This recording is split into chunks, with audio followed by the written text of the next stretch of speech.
I don't know कि दुनिया में सबसे ज़्यादा क्या इम्पोर्टेंट है, पर अगर सच में कोई देखना शुरू करे तो सबसे ज़्यादा क्या इम्पोर्टेंट है। जब भी हम सोचते हैं तो हम अपनी मेमोरी से सोचते हैं, मेमोरी जो कि भरी हुई है कभी अच्छे एक्सपीरियंस से, कभी बुरे एक्सपीरियंस से। तो और बाय ह्यूमन नेचर हमें क्या है कि हम अच्छे वाले लम्हे सारे भूल जाते हैं बड़ी जल्दी, और ख़राब वाली कोई भी होती है घटना वो हमें हमेशा याद रहती है। जितना बड़ा ट्रामा उतनी बड़ी लंबी मेमोरी उस चीज़ की, और फिर उसके आफ्टर इफ़ेक्ट्स। खैर, मैं यहाँ उसकी बात करने नहीं आई कि क्या इंसिडेंट और क्या उसके आफ्टर इफ़ेक्ट्स। बात ये है कि ये सब करते करते देखते हुए कि क्या अच्छा लग रहा है, क्या ख़राब लग रहा है, कहाँ हमारी मेमोरी फंसी हुई है, कैसे हमारे इम्प्रेशन है माइंड में, कैसी हमारी पैटर्न ऑफ थिंकिंग है। कई बार थिंकिंग पैटर्न ही एकदम ऐसे सैडिस्टिक हो जाता है, हमको लगता है अब तो होप ही नहीं है लाइफ में, बस यही है लाइफ और कुछ है ही नहीं। और हम लाइफ को अपने थॉट से डिफ़ाइन कर देते हैं, जो कि शायद बिल्कुल गलत है। क्योंकि अगर हम लाइफ का मतलब समझे तो लाइफ क्या है, जीवन है। और जीवन कहाँ से आ रहा है? जीवन यहाँ से आ रहा है हमारी नाक से जहाँ से हम सांस लेते हैं। नाक बंद और सांस बंद, नाक खुली है तो सांस आ रही है। तो बेसिकली नाक खुली होने से भी कोई मतलब नहीं है, बात ये है कि सांस आ रही है कि नहीं आ रही है। तो ये जो सांसें हैं इन्हीं में जीवन है, ब्रेथ। इसीलिए ब्रेथ बहुत इम्पॉर्टेंट है। जब भी कोई योगा की बात करता है तो योगा में जनरली हम पोस्चर्स की बहुत बात करते हैं, ये पोस्चर वो पोस्चर, और डेफिनेटली सारे पोस्चर्स इम्पॉर्टेंट हैं, सबकी अपनी अहमियत है। बट उस पोस्चर करने तक कौन आगे आता है ये उसके माइंड की कंडीशनिंग पे बहुत डिपेंड करता है। पोस्चर तक वही आएगा जो कहीं डिटरमिन्ड है कि हाँ आई कैन डू इट, पर उस स्टेज तक आना वो कैसे होता है। हर कोई तो योगा नहीं कर रहा, हर कोई पोस्चर नहीं कर रहा, तो क्यों नहीं कर रहा जबकि सबको मालूम है अच्छी चीज़ है। तो वहाँ तक कैसे, या किसी भी कोई और चीज़, ज़रूरी नहीं है कि योगा ही करना है, कोई स्पोर्ट्स है, कोई कुछ है जो हमको लगता है कि it is healthy for us, कोई अच्छा खाना ही है, कोई न्यूट्रिशियस फूड ही है जिसे हमें पता है कि हमारी बॉडी अच्छी रहेगी और हमें अच्छा लगेगा। तो हम उन अच्छी चीज़ों के बारे में हमें नॉलेज सारी होती है, पर हम स्टेप क्यों नहीं ले पाते? क्योंकि कहीं ना कहीं हम माइंड में स्टक हैं। और माइंड जो है, माइंड की अपनी थ्योरी है, माइंड अपने गेम खेलता है। माइंड का काम सिर्फ ये है कि अगर आप बहुत लेज़ी पर्सन हैं और आप चाहते हैं कि कल से या आज से मैं अभी से कुछ शुरू करूँ, तो माइंड आपको आपके अकॉर्डिंगली आपको एक कंफर्ट, एक वो कुछ भी दे देगा। अरे छोड़ना अभी नहीं ना, बाद में, ऐसा कुछ ज़रूर आपको बोलेगा माइंड का नेचर है आपको कंफर्ट जोन में रखना, उस पर रिस्क लेने वाली या कोई भी ऐसी चीज़ पे जाने देना ही नहीं जहाँ पे कि थोड़ा सा भी वो है, एफर्ट है। माइंड जो है एफर्टलेसनेस की तरफ घुसता है। और जबकि जिसे हम सेल्फ कहते हैं, सेल्फ हमेशा प्रिक करता है एफर्ट की तरफ जाने की तरफ। कर्मा जिसे हम कहते हैं, जिसमें लिखा है ना कि गीता का सबसे बड़ा ज्ञान बोला जाता है कि कर्म किए जा, फल की इच्छा मत कर। उसको सब अपनी अपनी तरह से लोग डिफाइन करते हैं, पर ऐसे नहीं है कि कोई भी कर्म किए जा, कोई गलत कर्म किए जा और वो और करते चले जाओ, ऐसा तो नहीं हो सकता ना। तो कर्म का भी मतलब है कुछ, तो उसकी बात हम बाद में करेंगे। अभी सिर्फ ये है कि क्या, जो कि हमें पता है कहीं ना कहीं हमारी सबकॉन्शियस में, कॉन्शियस में दबा हुआ है कि ये चीज़ अच्छी होती है, इस चीज़ से अच्छा होता है, फिर भी हम नहीं कर पाते। तो वहाँ कैसे पहुँचे? और ये सिर्फ एक इंसान की प्रॉब्लम नहीं है, ये बहुत सारे लोगों की प्रॉब्लम है आज की डेट में।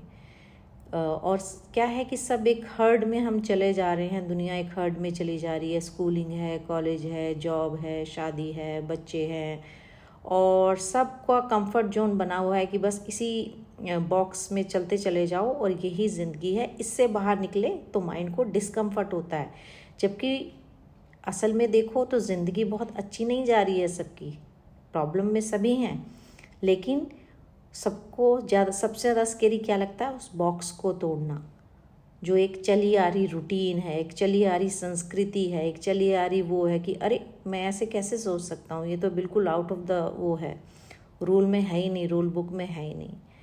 तो वहाँ तक की जर्नी तो फिर वो एक नॉर्मल जर्नी है। लेकिन जिस दिन आपके अंदर ये सवाल आ जाए कि अरे मैं कोई, मेरी कंडीशनिंग नहीं हूँ, मैं वो नहीं हूँ जो मुझे सोसाइटी ने सिखाया है, मैं वो नहीं हूँ जो मुझे घर वालों ने बनाया है, मैं कुछ अलग चीज़ हूँ जो कि अब तक सिखा रहे थे तो मैंने सीखा, लेकिन मैं कुछ और भी सीख सकता हूँ अपनी वजह से, क्योंकि आज मुझे ख्याल आया है।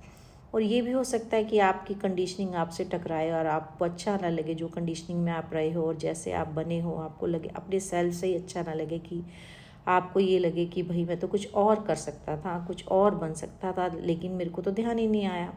और ये जर्नी की शुरुआत होती है, ऐसे ही होती है, बट जब देर आए दुरुस्त आए। तो जब जर्नी की शुरुआत होती है और जब हमारी ये कंडीशनिंग से, अपनी ही कंडीशनिंग से कॉन्फ्लिक्ट होते हैं, तो क्या करे इंसान, राइट?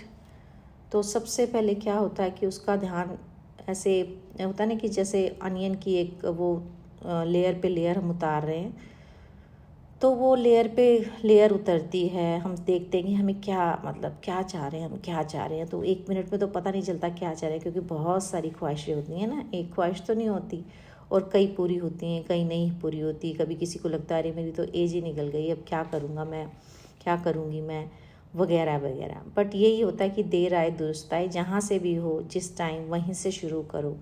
और उसके लिए, यहाँ तक आने के लिए, एक्चुअली इस सोच तक आने के लिए ही ब्रीदिंग जो है, ब्रीदिंग एक्सरसाइजेज या ब्रीदिंग के लिए कॉन्शियस हो जाना ही अपने आप में एक बहुत इम्पॉर्टेंट चीज़ है। और वो मैं इसलिए कह रही हूँ कि ब्रेथ से ही हमारी लाइफ है। लाइफ हो ही नहीं सकती अगर ब्रेथ ना हो। वो बात अलग है कि हम लोग हमेशा इधर उधर में घूमते रहते हैं, चारों तरफ का राउंड बहुत लेते हैं, एक्स्ट्रा जो हमारी एक्सटर्नल पेरिफेरी है उसमें बहुत घूमते हैं, लेकिन जो कोर है, कोर तक रीच बहुत कम लोग एक तो कर पाते हैं। लेकिन कर पाते हैं तो बाहर वाला जो पेरिफेरी है वो भी गुलजार हो जाता है, क्योंकि इनर आपका खिला हुआ है। और वो इनर तभी खिलता है कि जब आपने एक जो मेन चीज़ है आपकी लाइफ की, जो ब्रेथ है, उस पर फोकस कर लिया। अब वो फोकस कैसे आया?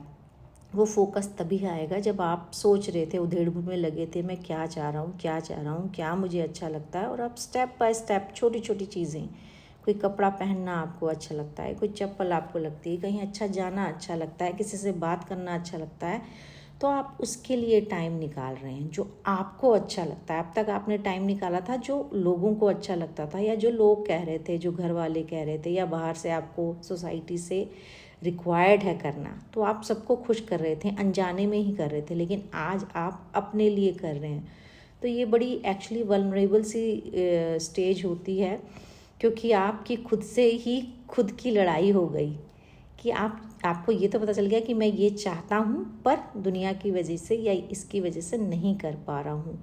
और इस समय आपको बहुत स्ट्रेंथ चाहिए होती है। पर एक दिन जब आपको ये दिमाग में आ गया कि लाइफ सबसे इम्पॉर्टेंट है, और लाइफ कब अच्छी होगी? जब आप खुद की तरह से चल रहे हैं, आपका मन खुश है।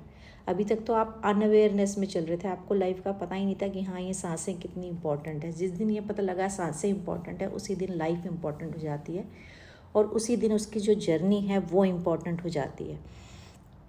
तो कहीं से भी किसी को भी कभी भी ऐसा लगता है कि हाँ वो स्टक है अपने ख्यालों में, या ज़िंदगी को अच्छे से जी नहीं पा रहा है, क्योंकि प्रॉब्लम और सिचुएशन सबके पास है, ऐसा कोई भी नहीं है जो फ्री ऑफ प्रॉब्लम्स और सिचुएशंस हैं ऐसी।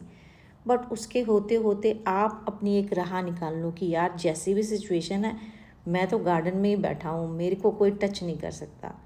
तो वो स्थिति आती कैसे है, या आती भी है कि नहीं आती है? आती है, वो स्थिति भी आती है। और उसके लिए बहुत ज़रूरी है कि आप अपनी ब्रेथ पे फोकस करो।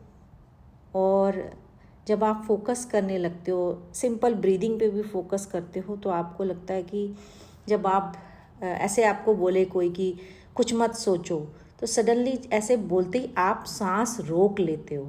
तो जब सांस नहीं चलती, थॉट भी नहीं होता, तो जब जब तक लाइफ है तभी तक थॉट है, उसके बाद कई बातें बहुत होती हैं लेकिन पता किसी को कुछ नहीं है।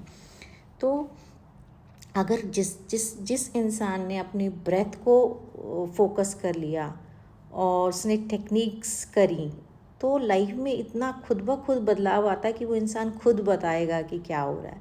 वो मुझे बताने की ज़रूरत नहीं है। मैं तो सिर्फ ये कहना चाहती हूँ कि जो ब्रेथ और ये जो प्राणायाम हैं, ये बहुत इम्पोर्टेंट चीज़ है। मतलब हमें ना भी मन करे तो एक बार हमको ट्राई करना चाहिए कि भाई ऐसा क्या मैजिक है, क्योंकि इट इज़ मैजिकल।